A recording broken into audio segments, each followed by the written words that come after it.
Good evening, ladies and gentlemen across the world. We coming at you with a different flavor this evening. We do apologize for the upload as far as in the post that went out to let you all know we would be live yesterday evening. We apologize. We'll be back, and we back with another banger. So we gonna do it a little different.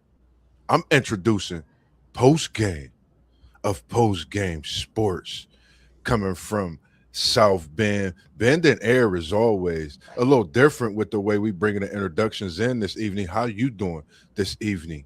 Post game of post game sports.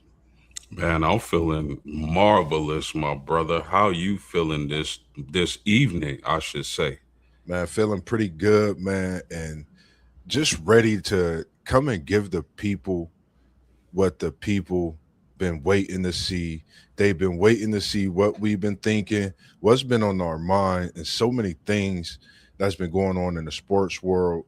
And another weekend and a week that it was of great sports all across the world. But this week, we talking part five of What If Wednesdays. And with this series, I did it a little different. I didn't take it back in time, but I brought it up to speed with the times that's going on today. And I just brought up three players that I feel has been talked about so much, throughout these last few years in the NBA. Anything you want to say to the people before we get started this evening, Post? Yeah, man, I thought you was gonna let me introduce you, man. Yes, Anyway, sir. ladies and gentlemen, this dude, Mossburgh of Level Up Sports 10.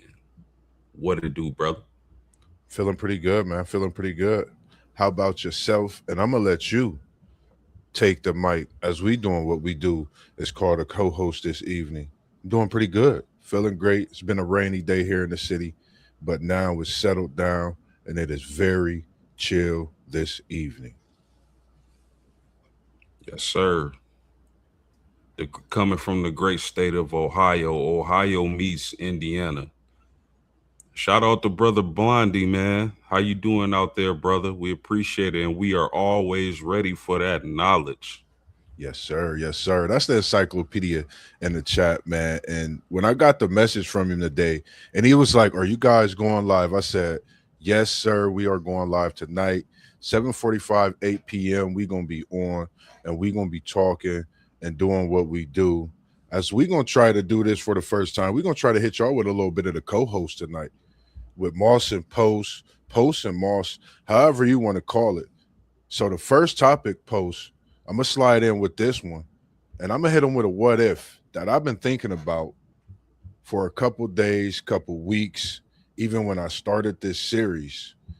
And I thought, what if on the NBA side, Nikola Jokic averaged a triple double next season?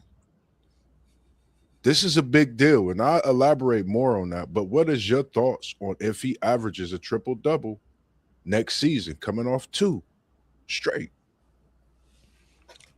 I mean, it will be an incredible feat because I think the only player with three is Russell Westbrook.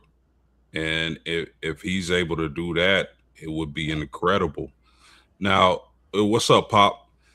Now, with me personally, it's a guy on Twitter or X as they call it now, who says that this era of NBA basketball is the stat porn era, which means it's very easy to accumulate like eye popping stats more so than it was back maybe when we were coming up watching the game and even before that. So, why a triple double is impressive, and I salute the Joker for that. Man, A center averaging a triple double with points, rebounds, and assists is crazy work. I still don't think I can put him above guys like Kareem Abdul-Jabbar, Shaquille O'Neal, Bill Russell, Hakeem Olajuwon, guys like that, because I feel like if they were in this era, they would dominate just as much, as not even more. I agree. And for me, when I had thought about this, what if I had really looked into his career? He's been in the league 10, 11 years. And the one thing that really popped my eye, out of him doing this, courageous feat, I'm going to call it, because of for him being his height, 7 feet. But the fact that he wants to pass that basketball, coming in for your first year averaging 2.7, and now you up at the skyrocket and you averaging 10.7, almost 11 assists here in your 10th, 11th season. I think that is a big deal when you speak on the game, as far as in how you don't really see too much of the big men playing a role when it comes to dominating the game. But I'm gonna say this here: if we really look at the Joker, Nikola Jokic, he's really been dominating the game in the last few years with his feet. And I think it'll be something to talk about. I think we had to put a lot more respect on his name when we say Russell Westbrook is up here in this category, his Hall of Fame type career, which we all believe he'll be there someday. I think Jokic should get that same level of respect. When I say that, because of him being 7 feet, and these statistics are mind blowing when I really looked at them. As we do have a comment, if you want to go ahead with that one post game, feel free. Okay, our man, brother Blondie in the chat, we appreciate you big time, brother. He said, "Do you know LeBron James is the only player in NBA history with 10K career points, 10K career rebounds, and 10K career assists? That's amazing and not surprising coming from the king." Yes, sir. Yes, sir. That, I think we would call that a triple double, a 10K triple double.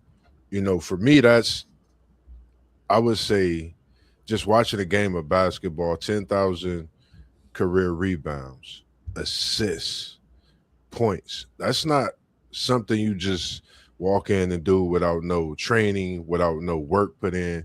So for me, I think it's definitely awesome.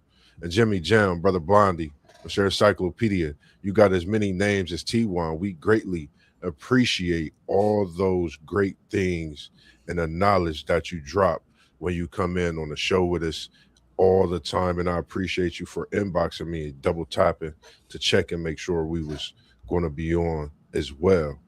And speaking of players in the category of Nicola, LeBron, when you talk about greats, the next one that could do what they do best. I've been watching these playoffs as if as yourself posts. I thought about this. What if KD, even before the series, and it was after the check it or respect that great show you had, what if he loses this series to a Luca 15 less Lakers team? We all can't forget that he got the king on that sideline with him and Reddick. But what's your thoughts on this one? Yo, Moss, if I mean, to me, this is the worst thing that could happen to Kevin Durant as far as his legacy goes. Losing this playoff series to the Lakers without Luca and without Reeves, bro. That would be a ugly stain on his career because it's already like, yo, this dude only got it done with Steph and Clay and Draymond, those in the Warriors teams. He couldn't get it done with Westbrook. He couldn't get it done in Phoenix, so on and so forth. So if he loses this series, which I don't believe this series is over, I'm happy my Lakers are up 2-0. But you know the old saying, a series doesn't start until somebody wins on the opposing team's home court. So the Yes, Lakers sir. has held home court, so that's a great thing. But the Houston Rockets will have something to say when that series goes back to Houston. But KD, I mean, a lot of people are going to say overrated, man. I hate to say that because I'm a huge KD fan. I love his game, but if you can't get it done against a 41-year-old LeBron James, and again a Laker team without Luca, without Reeves, that's going to be a bad look, man, and people are going to get on you for it. So maybe they can turn it around. I don't know. I thought Houston would play better than they've been playing, but 9 turnovers in and I know he coming back from injury, so you got to give him a little bit of grace. But 9 turnovers in that game is not going to get it done. So we'll see if they could kind of shift the narrative in the series when they return home to Houston. Yeah, yeah, I agree. And we got more knowledge coming in from Brother Blondie, Encyclopedia, and so many more names. He said LeBron James is a perfect 24-0 in a playoff series when leading 2-0. That's something I honestly didn't know. And I think we get to see LeBron go on the road this next game, or will he be at home post game? Because I honestly haven't been looking at the at or if they at Houston or if they at LA. I just been seeing it in my notifications and locking into the score and just checking into the highlights a little bit. But I think Houston's in trouble. I think your Lakers is out to prove something. I know the post when a thumbnail came up, it had Lakers versus Minnesota. I left it that way because there could be a possible meeting of Minnesota and LA. I know Minnesota's in a series with Denver, and I think that's going to be a series within itself that could possibly go to a game 7. So, when you think of this LeBron 24-0, 2-0, I think a lot of people, and KD is definitely eyed in and keyed in on this next game 3 to definitely try to do some things to get this Houston team over the hump and get this team in a phase of, not even a phase, in a mindset of knowing that they could win a game, let alone a series. They got to win one. I think they need to win 2 games to feel they could win this series, because if the Lakers get this next game, I think LeBron will have him a sweep with no Luca in the LA jersey in the playoffs and with no Reeves. That, I think that'll be another feat for his career, his legacy. One thing as well, in the last week, and you spoke on this heavy. It was one of your respected or checkers, Victor Wembanyama, unanimous Defensive Player of the Year. What's your thoughts on this one, Post? I know you ready to talk about him like no other. Give me your thoughts on this one. Man, who would have thought, just going through the history of the NBA, that's we would get a unanimous defensive player of the year in 2026. Incredible, I think, well deserved from Wemby, because it's like he's the eraser on the defensive end of the floor, Mossburg. Yes, sir. You think about the Indianapolis Colts with Bob Sanders. They call him the eraser. Why? Because he made up for the mistakes of the front seven. If the front seven made a mistake, Bob Sanders was right there to clean up the mistake. It's the same thing with Wimby. Now, if your guards get beat off the dribble or whatnot, you got the eraser down there. Wimby, it's like they didn't get beat off or beaten off the dribble because you got a 7'4" agile center who moves like a guard down there, is ready to block the shot. So it's as if you didn't get beat off the dribble if the guard didn't score, right? Yes, So sir. he's an eraser. He's a great defensive presence, defending the paint, rebounding. So well deserved for Wimby, man. And I don't think this is his last one at all. Nah, I totally agree. For him to do it unanimously, for me in a league where we know we try to figure out where the defense is at, it's a lost art, but we're seeing him kind of bring it back. And for him and his length, and for him to be able to do what he said, like you said about Bob Sanders, it's like, letting those guys play their defense, but knowing you have a 7-footer with the wingspan of no other, a wingspan of himself and some, let's just say that could alter shots, make people think if they want to even drive to the paint. But even when they get there, looking back, and if they're going to the cup, not looking back, he's still there. I think, when what we seeing in Victor Wembanyama is something special, something that, for the kids today, with us, we seen Shaquille O'Neal. For the kids today, they're seeing Victor Wembanyama, athletic, agile, that does all the things they like, the dribble bags, all those little things.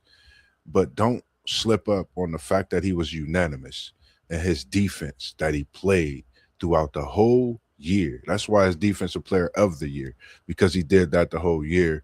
And it was a thing that he prided himself on. He pushed himself. If he didn't do it one night, he made sure that he got out there and put forth that much effort and more the night, after that. So it was just a good to see that as well. Got another comment rolling in as well from Brother Blondie.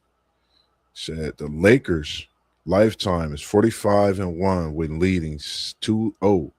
The only team ever to beat the Lakers being down 2-0 was in 1993 when Charles Barkley and the Phoenix Suns won the series 3-2. And Mike said, nah, we need that three-peat. I remember that one very well. And it's good to appreciate those comments as well, coming in with the knowledge. And when you said that, I was looking and I was like, yeah, I was Mike. Mike had that. It's just good to see all the knowledge as well that you dropping in on us, because when we talking about these things, some things I don't think about when it comes to the knowledge side, outside of what I kind of put myself into on my thoughts itself. Anything that you would like to talk about any of these games in the playoffs that's going on so far, Post? Yeah, you got the Philly one. You still got the Yep. Philly one in the chat. Yep. I'm about to get to that one too for you. So, because I was about to talk about that game in the playoffs, but I got you. Might Oh as my well. bad. I didn't know Nah, you we, was saving it. My bad. we might as well tap into it and talk about it. You know, what if Philly, city of brotherly love, take this momentum home? It's still a big game 3 win. And remember, this week in What If Part 5, we tackling and just jumping in on a few of the playoff what ifs that, I thought would really, come to or be some good talks, thinking of how some of these playoff series has been so far. What's your thoughts on this, Post? Mossburgh of Level Up Sports 10. I think the Celtics should be ashamed of themselves, man. Remember, we had a Respect It or Check It episode where I asked if the Celtics will go undefeated in the Eastern Conference. That obviously is not going to happen. Yes, sir. I just think they're too good. They're too well. They're well coached. They got huge wings, which I love teams constructed like that. Uh, they got really good role players, rim protection. I think that uh, I think that the Boston Celtics should have swept the Philadelphia 76ers. And that's not to say Philly doesn't Philly surprised me with Eshcom and Maxi playing the way they played. I mean, they were on fire, and I was Yeah. surprised by those young fellas getting the job done without Joel Embiid in the lineup, obviously. But I just feel like Tatum and those guys, man, they should have been able to sweep the 76ers, and they better hope that they get the job done game 3 for sure. Because if Yeah. Philly wins game 3, all bets are off, and anything can happen in this series at that point. So Man, that's my thoughts on that, Moss. What you yeah, got? man, I'm over here. When I say I know Unc, whatever he eating tonight at WTP for life, he is enjoying himself going into this game 3 being tied 1-1 with the Boston Celtics. I felt the same way you did, even though I felt this Philly team could be dangerous against Boston because of the fact not knowing Joel Embiid's health, not knowing what you're really gonna get, and seeing the way Tatum and Brown has been playing since Tatum's return. Been playing spectacular. You could pick and choose who you would really say is MVP out of that team right now with Boston. But this Philly team, a citily brotherly love, the brothers, Tyrese, as we talking about VJ, the rookie himself, poster boy, 30 and 10. And then you got Paul George out there looking like himself, dropping in 19 points. And when you get that and you mix that with a healthy Embiid, I think this is the series out the East that just might go 7. And if the Philadelphia 76ers could get game 3, I'm going to say it goes 7 in this series, because I don't think Boston's just going to lay down and let them win it. But I think that's going to push that momentum to possibly win the series. But I could definitely see a game 7. And boy, I tell you, if VJ Edgecombe stays on a heater like this, I might just take Philly in 6 post game. Because this boy is special. I've been watching him play, and he's one of my young guys too. So it's just good to see what he's doing and bringing the city over in Philly, knowing what they've been through in the playoffs. A big win like that, come home, celebrate, and push forward towards his big game 3 coming up as well this week. No doubt about that, man. Our man, brother Blondie, is cooking in the chat. He said, Boston Celtics are okay, but their biggest problem is that they live and die by the three." Man, I've been saying that since that team was constructed. Man, I wish they wouldn't take as many threes as they take because I think they limiting their upside when they play basketball like that. Because we got guys like Tatum and Brown, they could make life a lot more easier for that team as opposed to living and dying by the 3-point shot. I agree with you 100%. Yeah, That's definitely their biggest. It's like a double-edged sword because when they falling, they falling. When they off, you got to adjust your game. yeah, and it's tough to adjust that because they used to that Jalen, that Tatum. When the ball is in them hands and if it's swinging and that three's not dropping, they got to go to those 2 guys to try to get those buckets. And majority of the time, they're not going to take those 3-point shots if they not falling because they not possibly trusting at that point the shot to fall from them taking it. So it's a great point as well. And then he said, "What if Joel Embiid can stay healthy?" This is, I think, another big factor. Boston's 3-pointers and Joel Embiid's health. And if you don't mind, I'm gonna go ahead and slide Paul George averaging at least a little measly 15 a game because if he's doing that, that means he's getting 15 to 19 a game. If he can continue this throughout the series, I think Boston is on watch. Shout out to Parlay Poe as well. His Celtics and Unks at WTP for life. Their squads is going at it like a banger back in the day at the playground pool course. If you're from the hood and the Windsor Terrace, you should definitely know what I'm talking about. Them big time battles back in the day at the pool course, man. They still have them today and classical. The one matchup, for me, I was looking at post was this Knicks versus Hawks matchup. We seen a Lehigh, if I'm saying it right, Lehigh legend and CJ McCullough go off and get many buckets.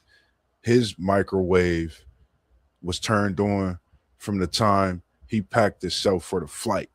So one thing for me, I think this Knicks team as well. I think, you get these hungry teams, you see these trade acquisitions that's been made over the year, and you have some players that's hungry. They may felt they've reinvented themselves. CJ McCollum is one of those guys. I've always watched his career. I've always liked the fact that he can not only score, but he plays his defense as well as get those buckets. What's your thoughts on this Hawks and Knicks series, Post? Same thing, bro. I think that the Knicks should be making easy work out of the Hawks. I think the Hawks are a young and upcoming team. They'll be a factor for years to come as those young players continue to grow. But I think that the New York Knicks should be on the verge of sweeping this team. And I mean, I know it's playoff basketball where your weaknesses get exposed, this and that, and third. But I just feel like the Knicks are too good to be losing to the Hawks in the playoffs.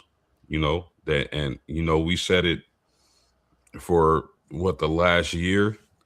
Teams where, and I know Cat has been playing well, but I think this is still Brunson's team. Teams where your smallest player is your best player normally don't have extreme success. in the NBA playoffs. That's just what it is. I didn't write the rules, but if you go throughout history, not too many teams where the smallest player led the team. I mean, there's some examples, but I mean, to every rule, right?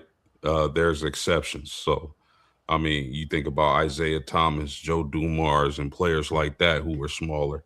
Allen Iverson, even though he didn't win the championship, leading his team to the championship against the Lakers. There's always the exception to the rule, but for the most part, it doesn't work. Gotcha. And we got another comment coming in from Brother Blondie as well. He said the Knicks have a huge problem. Carl Anthony Towns shoot too many threes when he can easily post up against Atlanta. Man, I'm a big fan of guys that play, for Kentucky, respecting them and what they do. And, Carl Anthony Towns is one. I totally agree with you on this. Sometimes I don't understand why he just drop to that box, put that body on him and do diligent work down low, because he's a man down low. And I mean, I understand he could shoot the three. Carl Anthony Towns, they don't call him Cat for no reason. He's quick off his feet. He have a bag when he's in that post. And if you really go over his career and look at his highlights, when he's on that block, he's probably one of the most dominant big men that we've seen. When you go look at his highlights, his percentage is very high when he's on that block. When he steps outside of the paint, that makes his game, you wonder, is he that dominant of a player, or is he not, trying to go get that physical side down low? Sometimes I've wondered that myself, but you know, great player, in my opinion, all-star and more. That's just something I feel, I definitely would want to see more when he have that matchup and able to get that going. I think that's a great thing that needs to happen for the Knicks and Cat Williams. Anything else you have to say about this one, Post? Nope, I just agree, man. I also believe he takes too many threes. If he would focus on that paint a little bit more, I think they would be in better position to get out the East. But we know he won't do that. Yeah, I totally agree with that one, man. The one he said, and the next he said, if the Knicks lose, Mike Brown will be out of a job. And if the Knicks lose this series, he might be out that job before he get to the locker room. I think if the Knicks lose this series, I think he not only loses his job, I think that whole team breaks up. I'm talking a whole offseason overhaul. And I've been looking at this with this Knicks team. Do they have enough when it comes to having that big man down low to go against, if they got to that point in the finals, going against an opponent in the West, or just getting through the East, as we are talking about right now? When you have that matchup, you got to take advantage of it until they stop it. If it take them all day, if it take them to the fourth quarter with a minute left, guess what? We gonna rock it till the wheels fall off, Post. That's what we gonna do. If you down low, Post, and I'm giving it to you, and I don't need no spot up three, you down there eating. And we talking about fish, we talking about egg rolls, we talking about some of that good steak. I forgot what they got in Indy, but I smelled barbecue when I was down at South Bend, so I know they got some of that down there. I'm gonna keep feeding you all day long, nonstop, until they stop it. So I think the Knicks need to do this game 3 and they got to get to it, because you're talking about a hungry Atlanta Hawks team, and if they smell blood, I'm gonna say they're gonna be like piranhas. They taking every little bite, and it's going to amount to the next organization firing that coach and going through a change of everything in that locker room. Said Giannis in a Knicks uniform next season. The Big Apple would not have seen a star. I would say if Giannis come to New York, Post, when you talk about big man in New York, that just instantly made me think of, if I'm not mistaken, not having a big man that dominant since Patrick Ewing in New York. Yeah, I mean, I definitely think Giannis is out come next season. when you talk about Milwaukee. The New York Knicks, I don't know, man. I don't know if he wants to play in New York. It makes sense to me, but I don't know if he wants to play in New York. I like what you're saying too. It's crazy, man. With this NBA, you just don't know. One team, one player will go one way, team go this way. I mean, it's so many different things. And we gonna stay right on to the NBA. We're gonna go over to that Detroit and Orlando series. They got game 2 going right now. The Orlando Magic stole game 1. They came in, they rocked out, and I think this is a team. I'm gonna say it again. And I think when we look at this year's playoffs, if you can look at some of the matchups, you have some teams that haven't been in the playoffs in a few years. You have some young talent that's making a name for itself. Like a team Atlanta versus New York. Some of that young talent, some talent that's been moved around throughout them being a top lottery pick. And in this game, in this Detroit Orlando, some of the same things. Ben Carroll for Orlando. You have Black for Orlando. You have a couple young studs that could really change this series. And I think for Detroit, me being a big Cade fan, I know he's just coming back, getting his legs up under him, things like that. But I think they have to get to it. I know it's been 13 big years. Getting here is great, but getting the win and getting the series win would be greater, not just for the city, for the organization. I think for Cade Cunningham, you'll be beating, a Orlando team. They have been going through this rebuild. They've built a great team. Not to mention they have Bain as well in Orlando now. So when you have a Black, Bain, and Ben Carroll, the 3 Bs, and we ain't talking about the ball boys, we talking about these guys over in Atlanta, Orlando. No disrespect, but I'm just saying they could go, and I think it's a great series. I think we looking at some of the best young talent in this series. That we'll be talking about years to come. What's your thoughts?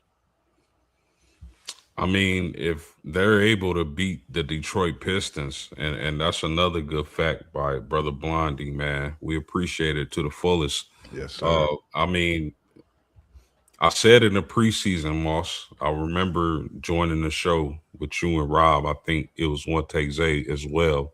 Hmm. That I liked what Orlando was doing in the preseason before one game was played. And they didn't have the best season. They only get 45 wins in the Eastern Conference. But that Paulo Banchero, I really like his game and what he brings to the table. I think he has a hunger in him. You Yeah, dig? But if they're able to beat the Detroit Pistons with a healthy Cade Cunningham, and he's probably not 100%, to where he was before he took that hit or whatnot, but still good enough to affect the game. That speaks volumes, man, for this young, hungry Orlando Magic's team. yeah, Now, totally. it won't be easy putting the Pistons away. They definitely, I want to see if they're capable of doing that. Sometimes, it's not just good enough to knock the giant on his back. Sometimes you got to knock the giant on his back and take his head off. Yeah, Uh, so I'll be interested to see if the Orlando Magics can do that, man. yeah, I agree. Now, one series that's we started off. We spoke on him earlier in the show. Defensive Player of the Year, unanimous. Victor Wembanyama. We're gonna talk about this series a little bit, not a lot, a little bit, real quick. That's Spurs versus Portland Trail Blazers. I think this is a interesting but intriguing series with the health of Wembanyama. It was a concussion. You got to go through the protocol. Will he play in game 3? It's going to be so many questions to be answered. I think not in just game 3, but I think moving forward in this series. How healthy is he? Can he take these type of hits? This is his first playoff appearance, his first playoff series. That was his second game, NBA playoffs. Concussion. We talk about the physical nature of the NBA post. Holla at me. I'm coming all the way to South Bend. I'm coming to your doorstep. I want the works with this one. Talk to me about this. Spurs Blazers. Scoot Henderson was balling. Scoot Henderson was balling, and I think I I was happy to see Scoot play like that because early on when he first got to the league, a lot of people weren't impressed with Scoot, and I think he's turned it around. So Yeah, I'm happy to see that from that young man. As far as the Spurs go in this series, man, those guards got to hold it down until Wemby is able to play. I don't know how long he'll be out. Hopefully, he's able to get back healthy real soon and get back to that tear he was on. But until then, those guards for the San Antonio Spurs, they gotta up their game, man, and knock this young, hungry Blazers team out the playoffs. yeah, Because it would really suck big time, Moss, if the San Antonio Spurs went home in round one, seeing as though I think they can give a team like the Thunder a lot of trouble. yeah, Maybe even the Nuggets if the Nuggets are able to advance past the T Wolves. So that would really suck as an NBA fan. man. I totally agree. And like you said, man, shout out to Scoot Henderson. For the Spurs, shout out to Keldon Johnson, 6-man player of the year. And a fun fact with this one, when you talk about the Spurs and you talk about 6-man posts, Keldon Johnson holds the most points as a 6-man for the Spurs, and they had a Hall of Famer and Manu, who made the Euro step famous. Like that shows what type of team that Pop has built from way back when he first came to this organization, and to still see it going. And when it's a successful team in San Antonio, you see them getting 6-man awards. And when they do that, it propels into a championship. Let's not forget that when Manu got his, what it prepared the Spurs into the following season, what they did that season as well in those feats. So it's just good to see that. And shout out to Dame Lillard, as we call him, Dame Time, coming home over, not home, but coming to Portland, back where it started. I think when we see the success of Scoop, we got to pat Dame on the back because I think his teachings as well and them late night talks with Scoot Henderson, but we seeing a product of what Scoot can be. Like you said, when he came in, how people talked about him. I thought he was a great player. I just felt that he was on a young team and he's out there doing his best to keep that organization flowing. And now we seeing with them being in the playoffs, a Portland team that we just don't know. I think if you think about Portland back when they had Steve Smith, Sabonis, Scottie Pippen, Damon Stoudemire, Rasheed Wallace. I mean, this Portland team can get some things built and have different pieces and be a team put together in similar ways, having that shooter, that big man, that guard, that scorer. So I think this is a young team. And I remember a lot of people talking about them not getting ready fast. But we got to look. This has been a year turnaround since Dame came. And guess what? Portland's in the playoffs now. So I think this is something that's good for the organization as well as this young team. And I think it's more to come in the years to come. Scoop getting him another guy over there with, I forget the one guy's name, at V, who got a 30-point game in game one, then Scoop getting one and a steal in game two. I think that's big. We got another comment in here. He said Wemby needs to add more pounds in order for the Spurs to win it all. Yeah, Totally he said he agree. need that body armor, man. Yes, sir. Yes, sir. And we ain't talking about the strawberry banana, the blueberry grape body armor. We talking about that body armor, that weight room, man. And I think I would love to see him put on a few more pounds. I think we only seeing a smidget of what he really could be. I think he could bring the dominant big back the way he gets that ball mid range and works his way to the rim. I would love to see a big man dominant, and we seeing some moves from him when he do have the ball in that post as well. The the next game that I want to step into real quick. I don't think it's going be much of a series post. I'm gonna mention it. OKC Phoenix, It's a wrap. and we ain't even chewing bubble gum. We just putting that wrapper on it. We'll see y'all in the second round. Shy and gang, continue to do what you do and be great. No disrespect to Phoenix. I just don't think that they have half of what it would take to battle in a 3 game series that counted for careers in this with OKC. I think OKC is just a different team. I don't think Phoenix is ready. I would have rather seen Curry go crazy in that fourth quarter and get the win and be playing in this series, game 2, and it would have been tied 1-1. And the last one that I'm gonna speak about is this Cavs versus Toronto Raptors. I think this is one of the scariest teams right now. After watching these first few playoff games post, we seeing a battle that started from the Rico Hines runs. And, when I was watching the highlights, I'm like, I seen that before. I seen that before. I remember watching the Rico Hines runs and watching them bang out with each other. Man, Harden getting the best of him right now. What's your thoughts on Harden versus Scotty Barnes, Cavs versus Raptors? Cavs got a Harden, Mobley, Mitchell. They a problem. They up 2-0 right now in they series. What's your thoughts on this one? It's a wrap. Man. It's a wrap. Listen, I thought highly a little bit higher of the Toronto Raptors coming into the season.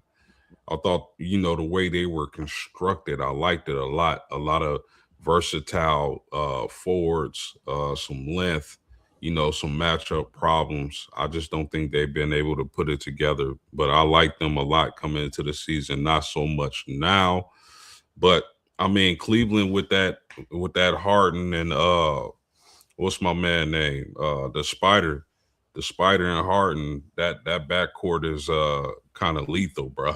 And Yeah. Mobley doing his thing. So I mean, I like this Cavs team, man. I think, they can go as far as they want to go. I think they ended the season. I was disappointed how they ended the playoffs last season. I thought they would do better, but adding James Harden and shout out to brother Blondie, happy 20 to Cleveland. Jared Allen. Yeah, Jared Allen is a dude down low as well. But I think Yes, sir. it's a wrap for Toronto. They'll probably get swept by the Cleveland Cavaliers. And, that Eastern Conference, if Boston is in trouble, you can roll out the red carpet probably for the Cavaliers, man. Yes, sir. I totally agree, man. And, you know, I was just watching that game and that highlight, and when somebody slapped the floor post, when you hooping and you slap that floor, that mean you ready. I mean you trying to you ready for all the smoke. You want to do whatever it's gonna take to get out there. And I think Harden out there getting the best of everything that's owed to him, if you really think about it. Yeah, Everybody always talked about Harden, what he gonna do in the playoffs, what would he do with this, what would he do with that. He yeah, seems to be that last player that's gotten with a team that has some young talent. yeah. And I think we seeing something special. I'm loving what I'm seeing out of Harden. And I'm Hmm. not talking about Mickey D's, but I love the coffee, man. Man, hook me up, man. I would love some of that every time we get on the stream. But for me, it's special because we not seeing that 24/7 dribble Harden. We seeing a different Harden, a Harden that's running that floor, playing the ball, playing defense. Now, when you see James Harden playing defense, he's having fun. So when you see that, I think that elevates not just the team, that elevates his play, but that elevates them to want to play even tougher for a championship. It changes the narrative in that locker room. Like we didn't know that's what we was getting compared to the season to the playoffs. So I think we looking at a version of Harden that a lot of people are getting answers to their questions when that trade happened.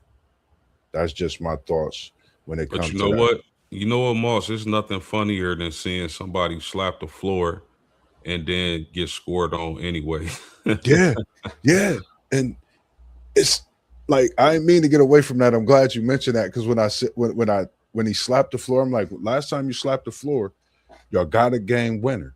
So if you slap the floor, that means you got to take this team to the promised land and get a W. But it didn't happen that way. Harden said, "I remember," and he pointed at him. I mean, the whole nine. When I'm watching this highlight, I'm like, I don't know. This might be a dangerous Harden, and we not talking about in his prime. We talking about as some think his career has declined, but I think it's on the uprise for the right reasons to try to get this championship. So I think this Cavs team is probably the scariest team right now out east in these playoffs. And coming in, I don't think a lot of people had Cleveland as the team to beat. Right now, I'll go ahead and put Cleveland as the team to beat in the East. Got had another comment coming in as well. He said, once again, thank you for having me on your program. Man, you know, any day of the week, you can jump on this program. We'll pop your screen in here with us any day of the week. We not gonna hold y'all. We got y'all with football. And he absolutely right. Giannis Giannis does prefer to go to New York. You absolutely right about that, my man. Oh, so it did. So he did say he preferred to go to I New thought York. he didn't, Oh, but wow. but he's correct. He does. He will go to New York. So that's interesting. With that being said, because I did look at some things and I know it's changed over the months. Then, if the Knicks lose this series, everything goes. Giannis comes in and they build around Giannis. Do they get rid of Brunson? You know, they say he's the king of New York. It's just so many answers, so many questions that would need answers. And I'm saying immediately, if New York lose that series for sure. Yeah, that'd be really interesting to see how they construct that roster. If they're able to get Giannis, how they construct that roster around him, who's going, who's staying, who they picking up, whatever the case may be. Yeah, for sure. Moss, I know you're a Bengals fan, so let me ask you this, man, because uh your Bengals had the 10th pick, right? Yes, They sir. traded that they trade that 10th pick to the Giants and they get Dexter Lawrence in return. How do you feel about that, my man? You know the crazy thing for me was it's weird. I was excited. When I say I was more excited, because you know I pay attention to a lot of the linemen. He get to reunite with his brother Miles Murphy, straight out of Clemson. I think this is something that was needed. You know, when we made our Super Bowl run back in 2022, you know, we had guys like this on our defensive front. We made those transactions in that offseason during that period, you know, throughout the draft process into the free agency and opening week. I think this is a testament into what Cincinnati wants to do this season. You know, I looked at it 5 years later. Let's go back to Sophie. Let's go back. Let's get us a title this time in LA. You know, let's go back and be there, you know, with some growth. And I think having Lawrence solidifies a lot of things on the defensive side of football. I think we know he didn't have the best season last year in New York. Everybody's seen that. Everybody's going to question why is he in Cincinnati? Why did they trade that 10th pick? You go give me a person right now in this draft that could be Dexter Lawrence right now this year. When you find him, let me know. Until then, I love this addition. I think this puts us where we need to be. We can get after the quarterback in multiple ways. This is a veteran coming into a team that needs that on the defensive side. So I love it. And I just can't wait to see what this defensive front looks like this season. Yeah, no doubt about that. I think I hear some people freaking out, and I think it's because they see 10th pick. Oh, I wouldn't have gave up the 10th pick. I thought this was an excellent move by your Cincinnati Bengals, and I tell you why. Not only what you just said, which was an excellent point, there's not going to be another defensive tackle in this draft that's ready to do the things that Dexter Lawrence can provide ASAP Rocky. Yes, And I, sir. I think the thing, I saw a stat where he has the most pressures amongst defensive tackles by a landslide. He got like 120 something. The Yep. closest got 30 or 40. And his win rate against double teams is something people sleep on. This man is getting double teamed at a high clip and is still able to put pressure on the opposing team's quarterback. So Yeah. I love this move by the Cincinnati Bengals. I believe the Cincinnati Bengals are trying to win now. I don't think they have time for a rookie to develop and kind of mature to the player that they need them to be to contribute with a team with Joe Burrow, Jamar Chase, T. Higgins. What's your running back? I forget his name. Chase Brown. Chase Brown. So, they got some weapons and they definitely got an offense who can compete. They just need that defense to step it up. And with Al Golden as defensive coordinator, you definitely need that defensive tackle up front making plays. So I've loved this trade. I know people see 10th pick and say, oh, I wouldn't have did that. That's Yeah. too man. Listen, Dexter Lawrence is a dude and he gonna prove it. Guaranteed, guaranteed, man. I believe it. Let's uh let's talk a little college basketball on the women's side, bro. Yes, sir. Yes, Audi sir. Crooks, Audi Crooks, Mossburgh to Oklahoma State for 1.4 milli. What's your thoughts on that pickup and that transfer decision? Man, that's 1.4. That's a WNBA contract. Post. That's a max contract on a WNBA level. I think this is big business. I think, the one thing I looked at is what made her go to Oklahoma State. You know, is it the workout that she's going to get? I think we about to see a different Audi. I think, for me, I know what she came into the season up against. When everybody speak about her weight, I think she's actually going to do what's needed. I think she's already been getting that work in. I think this is another reason she came to Oklahoma State. They lost twice against them during the regular season last year, but she still played well. I think she could get with this team that was fourth in the Big 12. I think they could get up to second, possibly first in the Big 12 this coming season. We just don't know. But I think this is a big deal, with her going to Oklahoma State. 1.4 million, that's a lot of money. You know, when you think of it, you think a WNBA player is getting a max deal. And then it always make me think about you could really be a college athlete on the women's side and leave after college into your own career of what you want to do and be well off. But I love it. I can't wait to see her in the Oklahoma State Cowboys uniform. I've been a fan since seeing her play and do these big feats. I think she's special. I think she'll be a talent, and I can't wait to see her once she dropped some of that weight. And I know a lot of people talk about it, but I'm going to be a fan, and I'm going to speak it to existence. They're going to be sweating you, Audi Crooks, here next season because you're going to be a specimen on that women's basketball court for sure. Yeah, when I first heard that she was picking Oklahoma State, I was like, man, why? Like, out of all the programs she could have went to, why go to Oklahoma State? And as time unfolded, I thought this was a great move by Audie Crooks, simply because of the team they've assembled around her. I Yeah, mean, you got Audie Crooks, you got Liv McGill from Florida, who's a top 11 scorer in the nation. You got the number one Division II player, the Division II player of the year going to Oklahoma State. yeah, And you got a top 7 3-point shooter surrounded by Audie Crooks. So uh, I love what Oklahoma State is doing. I think they're going to be a force.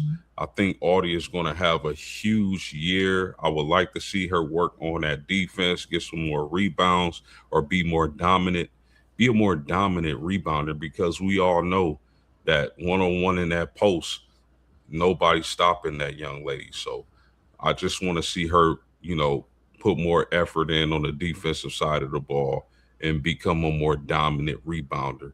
And I think OK State is going to be ready to go. That's a team to watch for the upcoming season for sure.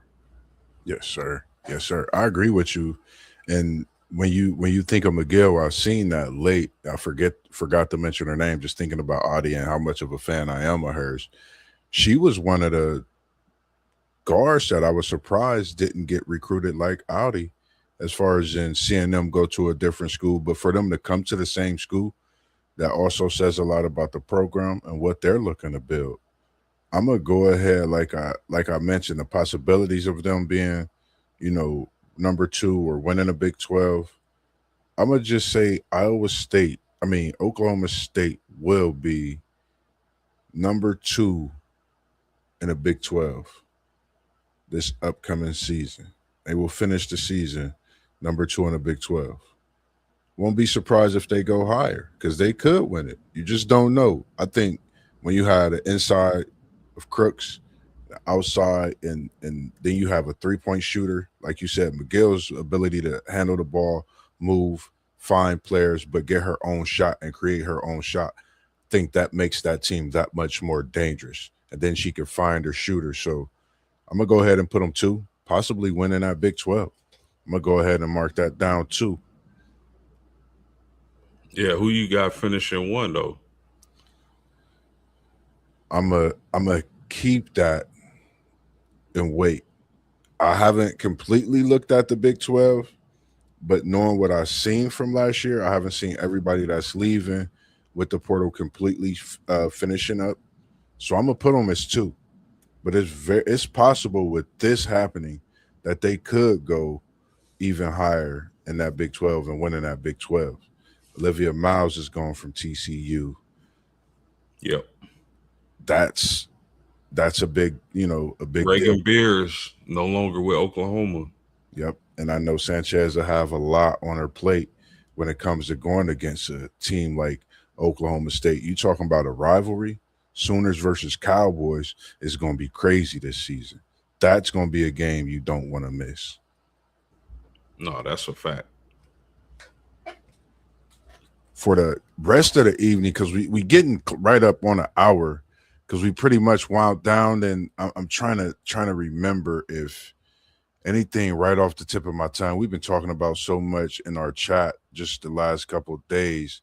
Anything else that you had to bring to the people that you wanted to talk about on this thought of a what if Wednesday, as we talking about the recap of the NBA playoffs, talked a little on the women's side of the basketball, and then we stepped into that big NFL trade. Speaking of that NFL, the latest news, 10 minutes to 8 minutes.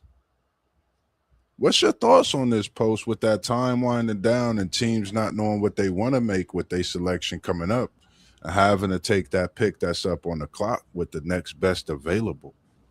Yeah, I never understood that. You got all this time, you pay all these scouts, all these big decision makers within your organization. I don't understand how anybody would run out of time. You should already know who you're going to draft before the draft. As long as something crazy don't happen, like a trade and somebody moves up to get the guy you wanted, even if that's the case, you have a draft board. You know who you're going to pivot to. So I never understood the timer thing. Teams should be ready to go and ready to make their picks. Nah, But I got, go ahead. nah, you good. I was about to say I totally agree with you on that too. It's wild. 100%. What do you think about Coach DeBoer getting that big contract for Alabama? You think he deserves that? How much did they pay the board? 7 years, 87.5 million. I'm gonna say this: Ryan Williams is still in Alabama. If I'm not gonna say that's the reason he got paid, but I think this is the year that everybody's been waiting on in Tuscaloosa. This hand-picked recruiting team. We've been seeing a couple of them. I think they panning because this is what you have to do right now. I don't think nobody want to go to Alabama. Not that it's a bad job, but I think it's something that Nick Saban had made. He didn't have the standard there, and I think the only person right now in the best position to try and hold that standard is Caleb DeBoer. I think he's done a great job, with the wins and losses that he's had at Alabama. That's one thing. You know, when you thrown into a program with as much prestige, I can only imagine how this first year, how the second year, how every year, in fact, is going to be until he even win a national championship. We talk about it a lot in the chat. You got to spend money when it comes to these things to make these things win. We've seen in the college sports. Spending money in this transfer portal has won a team a national championship. We've seen it put teams prestige up. We've seen them go through a successful season and the transfer portal be friendly to them the following year. So I think this here is Alabama saying, hey, we appreciate what you've done. This is not an easy job. We know you could get the job done. So I think they trusting in him, believing in him. 7 years, 75 million. I like it. I'm gonna say I like it because of my Seminoles won that first week, and what Alabama did the rest of the season. I think the man is paid well, deservingly. Yeah, man. Just it's the fan base I'm worried about because like, what if Alabama starts 0-2? Everybody gonna be calling for that man's job. Yeah, You know, it's Alabama is not an easy place to coach after Nick Saban. So I mean, they were in the playoffs. I don't think they should have been in the playoffs. That's just my opinion. We're not gonna get into that though, but I mean, he did make the playoffs. So yeah, I mean, I think he's deserving, but he better not start off slow because that fan base is gonna go crazy if yes, he sir. does that. Man, they gonna go crazy, and them knows coming first week of the season. So we coming for that 7 years, 75 million. We trying to put an 0-1 stamper to that record to start the season, but I think it's just going to something to keep an eye on. It's been a lot of buyouts over the years if coaches are not successful. In those first few years, we seen a record last year at what over 200 million in buyouts, I believe, which was crazy. He When you actually think got about seven. He actually got 7 years, 87.5 million, bro. That is nuts. Kalen DeBoer, you got to come out do the job. Wear that black hoodie every weekend. Don't wear it the first weekend against Florida State. But nah, I just think it's a big deal, man. I think that says a lot about him. Um, the trust, like I said, that this university has in him, and they feel that he could get the job done. Obviously, they see some great things. He's not sending players to the NFL, not doing a great job as a coach. I think that's something that when we do coach is overlooked.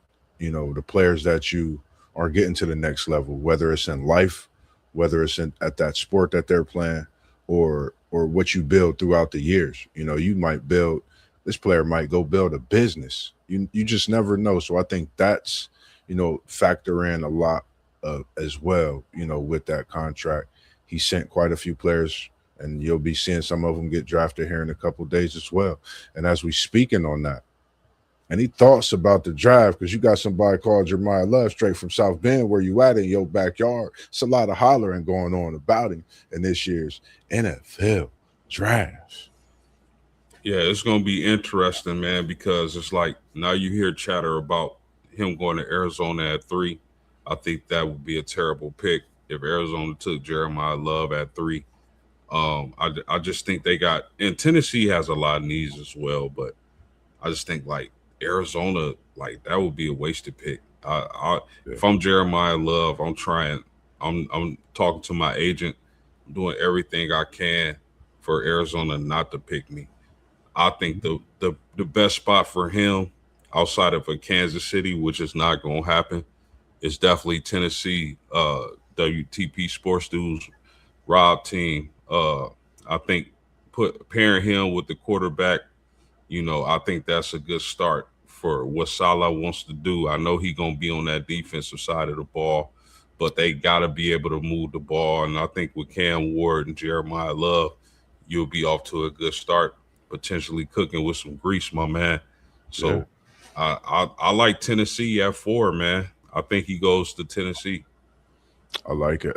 Me personally, that's what I like. I like that pairing with Cam and Love. I think it just goes to show a lot. You know, it answers a lot of things both of them have faced throughout their career.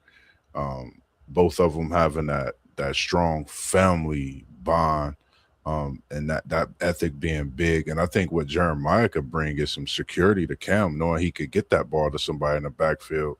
Nothing against the running backs that's there, but these young guys, when they're drafted in these ways, these are some of the things they look at. You know, that's just how it is, and I think it'll fit perfectly. Him in Tennessee, doing great work with Cam, and that defense I think could come right on the loan. I think they got quite a bit of money out there, as we call it, munyon, cheese, keeping it cheesy as you do. They got quite a bit of them dollars to make something happen. I think when it comes to the free agency as well. So outside of that, I'm just looking at the picks, of course, that my Bengal got second, third, um, fourth, couple sixth round, I think seventh round picks. I think we definitely gonna make some things happen in the draft, and always I'm looking for that fifth or sixth rounder. That fifth or sixth rounder that's definitely going to be something that first year, if not Pro Bowl second year. We've seen that in the last few years, so I'm definitely looking forward to that. Anything else you got to say this evening? We just a little bit over an hour, just a tad. No, man, that's man. All as always, great working with you, my brother. Man, it's nothing better than I look at it like it's crazy because this is our job. You know what I mean? I love coming to work. Um, I think I talk more working here than I do at my other job, but I love when I talk here because it's what the people want, what they've been waiting for, and I don't mind giving it to them straight. My opinions fully straight, no chaser, as they said, man. The best in any way we want to bring it to them. Anything you got coming up to this week you want to let the people know about?